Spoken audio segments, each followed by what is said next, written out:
En fait, on est 5, donc il y a quatre amies femmes et moi. Et donc le fil conducteur, j'ai un petit peu étudié notre amitié et le travail de ces 5 artistes. Et donc j'ai appelé l'expo Le doute et la passion, parce que c'est vraiment autour des obsessions et autour de comment l'art peut aider à vivre au quotidien. Je fais des créations autour de mes obsessions et la peinture est un prolongement de mon travail d'écriture, puisque je prépare un 2e livre. Et c'est un peu mon obsession du métissage, de l'Afrique, de l'Espagne et de la religion, justement. Donc le fait d'être dans une chapelle, c'est très intéressant parce que ça colle bien à l'univers de mes tableaux. Voilà. Caroline Daillot, elle a 2 directions. Elle travaille des poupées, donc c'est quelqu'un qui est vraiment très très marqué par son enfance, par la naissance. C'est vraiment une artiste qui a un univers personnel très fort et elle commence à être reconnue vraiment dans ce qu'on appelle l'art brut, qui enfin cette année a été reconnu en France, puisqu'en fait il y a le premier musée d'art brut qui a été créé à Roubaix, je crois. Après, donc, il y a Hélène Chavez qui est plasticienne, qui donne des cours à eux à la MJC, donc qui est connue aussi dans la région et qui fait une technique un peu qui ressemble à la mienne, mais avec son univers à elle, qui est un mélange de collage et d'acrylique voilà. Après, il y a Dan Boucherie qui, elle, est photographe poète et en fait qui mélange la photographie et la poésie, puisqu'elle a publié beaucoup de bouquins, de livres de recueils de poésie. Et là, elle expose des photographies sur les crucifix et sur la mémoire que laissent les gens au pied de crucifix. Donc c'est un travail sur la mémoire, en fait.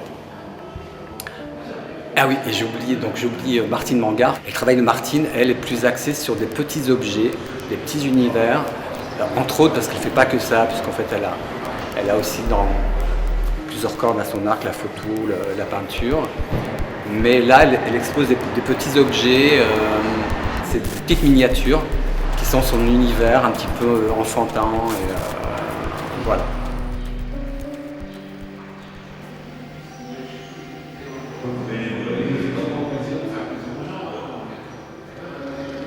Je pense qu'il va y avoir des réactions aussi très négatives en disant que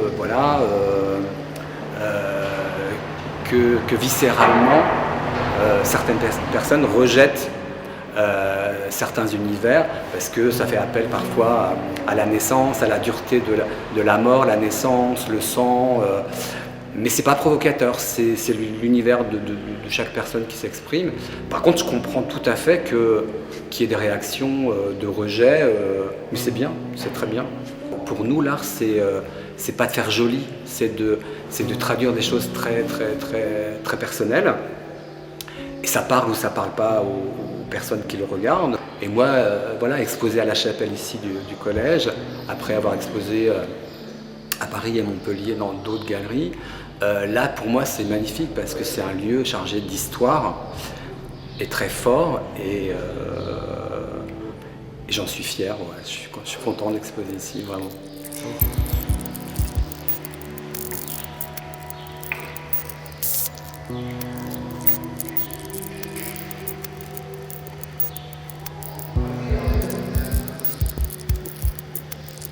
Et c'est vrai qu'on est tous passionnés et on a tous on le voit à travers ce qu'on expose, on est tous un peu flippés du quotidien, de traduire des choses pour...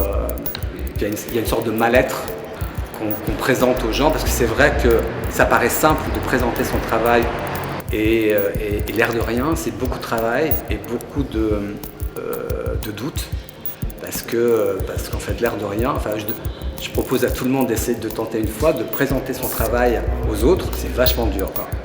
Et donc ce qui nous réunit, c'est pour ça que l'expo s'appelle Le doute et la passion, c'est ce mélange parfois de pêche, pour se lever le matin, donc d'énergie comme ça, la passion, et puis des moments de pouf, où on s'écroule et c'est le doute immense qui vous tombe sur la tête, quoi.